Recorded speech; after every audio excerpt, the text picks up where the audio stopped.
Question: what can one do with a simple item that almost everybody viewing this either used, still has, or still can't figure out what to do with? Talking about this, the humble canister or cylinder that oatmeal comes in. Doesn't matter the brand. We're talking about the canister. Back in a minute.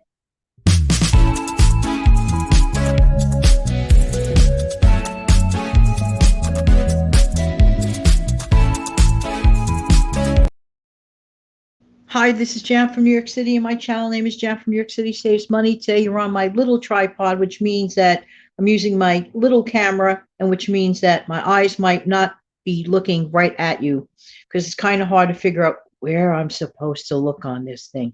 Anyway, we're going to save some money today. Almost every one of us has or had one of these. This one is kind of super big, but you can do a lot of things. I am all for repurposing.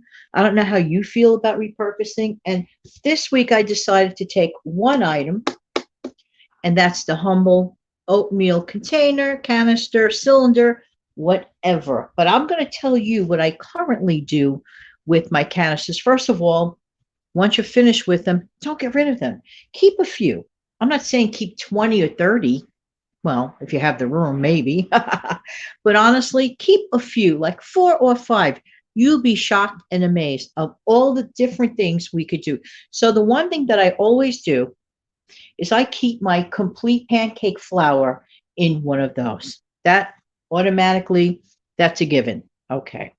You could store other things. You could store rice in it, for example.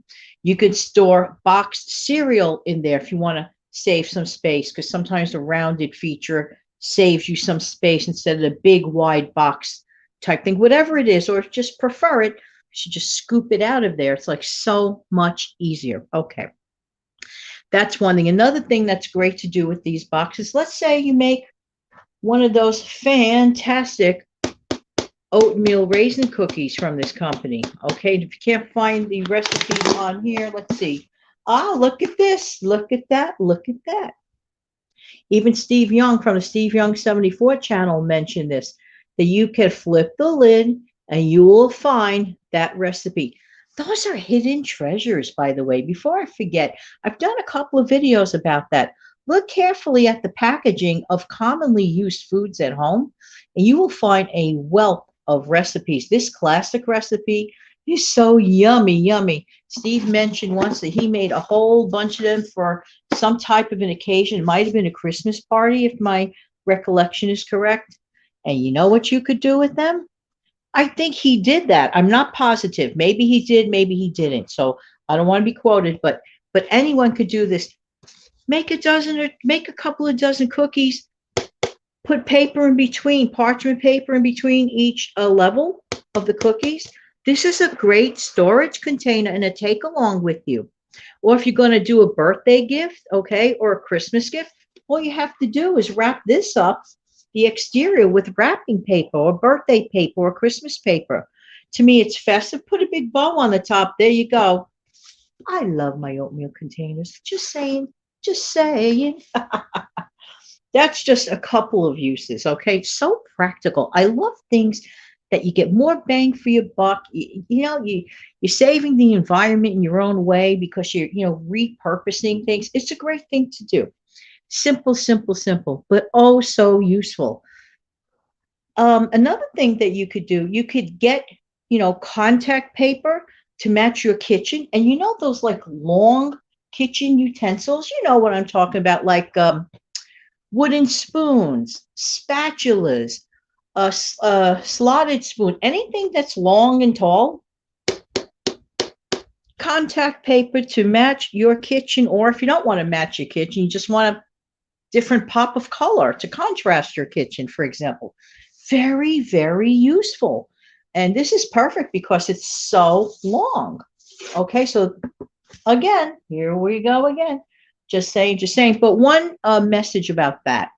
If you're going to use it to put your kitchen utensils after you clean them, make sure that they are wiped perfectly dry. They're perfectly dry when you put them back. Because keep in mind, even though we love this, it's still cardboard. It's not like the toughest thing in the world. You know what I'm trying to say? So make sure that your utensils are perfectly dry before you put them in there.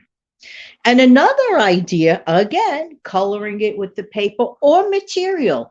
If you have leftover fabric and you're like an extremely creative person, unlike Jan from New York City that saves money, but if you're an extremely creative person, it's hand wise, you know what I'm saying? Cover that up. You know what this is great for? Storing bathroom tissue. Yes, toilet paper, bathroom tissue, whatever you want to call it. Free, FREE, because most of us have one of these in our homes. We already paid for it. So why not utilize it? And the bigger size, let me see exactly the size that I have right here in my hands. No, I don't need my trusty glasses. I believe it says net weight 42 ounces. So it's like the 2 pound, 10 ounce container for this one.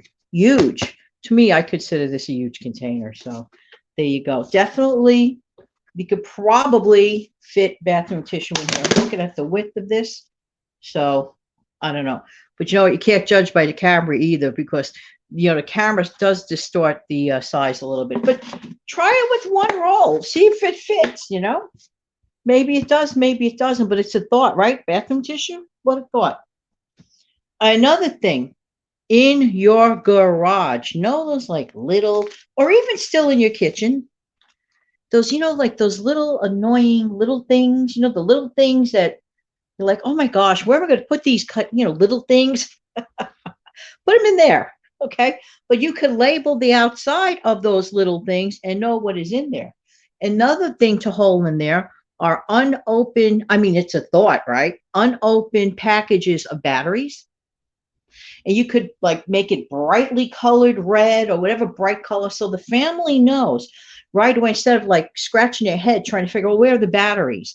Because sometimes when you in the middle of wanting or needing to switch batteries, oh, it's so annoying. Like when you thought that they were in the quote junk drawer of your home, and you open the drawer, it's like, okay, where are the batteries? No. But if you have something like this in your closet or wherever you want to keep it, wherever you want to keep it, label it batteries. I don't care if you put it in bold print, batteries. That way there's no spending all day long looking for battery packages. Anything that saves time, I am all for, because that to me alleviates some stress. Does that not make sense? Makes sense to me. Oh, crochet hooks, small balls of yarn. Those like little leftover balls of yarn, or your crochet hooks. Probably knitting needle would fit in there if you keep the top open. This is a guess. I don't knit, but I definitely know the crochet hooks will definitely fit in there. So if you want to even just store only your crochet hooks in there, or only balls of yarn or wool left over in there, that's great. People that like to craft, they could put their crafting items in there. Just saying, just saying.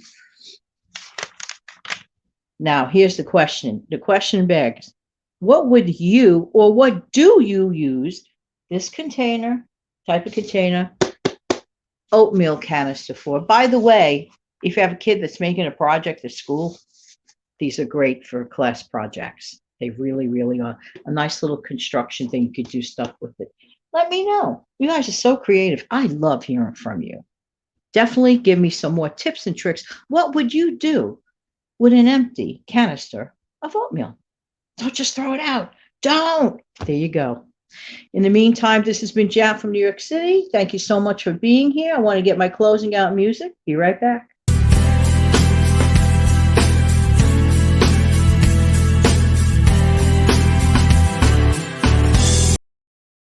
Have an amazing, fantastic day. And don't forget to repurpose something today. Have a great day, everybody. Take good care. Bye-bye.